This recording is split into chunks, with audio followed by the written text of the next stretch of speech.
Mudd, let's go to Libya for a moment because there's disturbing developments in Libya all the time. But today an American contractor was killed in Tripoli along with 11 other people in a terrorist attack, supposedly an ISIS terrorist attack. I think you've stayed at that hotel in Tripoli, Libya. What's your reaction to this attack?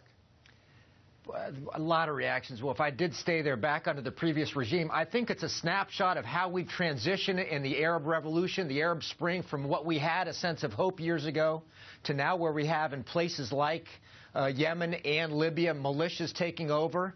So my first sense when I was there years ago, I was there under the Gaddafi regime visiting the government of Muammar Gaddafi. I walked around without an escort in the streets of Tripoli. Not only can you not do that today, you can get a car bomb followed by attackers in the hotel. The second and final thing was the sophistication of the attack. Remember Charlie Hebdo, you just have somebody walking in, a few people walking in with weapons. This, as a counterterrorism guy, is a step or two above that. The vehicle goes in, the car bomb breaches, and then the people come behind the attackers through the breach created by the car bomb to move into the hotel. Pretty serious sophistication for some pretty basic terrorist groups. And Colonel Reese, what's so sad is that the U.S.-led effort to get rid of Gaddafi is extensive, has now resulted in a failed state in Libya with a lot of terrorist groups competing amongst themselves. The U.S. Embassy shut down. We saw terrorists swimming at the U.S. ambassador's pool there at the embassy in Tripoli.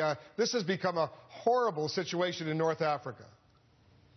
And Wolf, it has. I mean, I stayed at the Corinthian also the month before the U.S. Embassy shut down. And I will tell you, that was a hard target. And the operation, like Phil just said, sending that explosive VBIED in and letting it explode and then doing follow-up. We've seen that in Iraq. We've seen it in other places.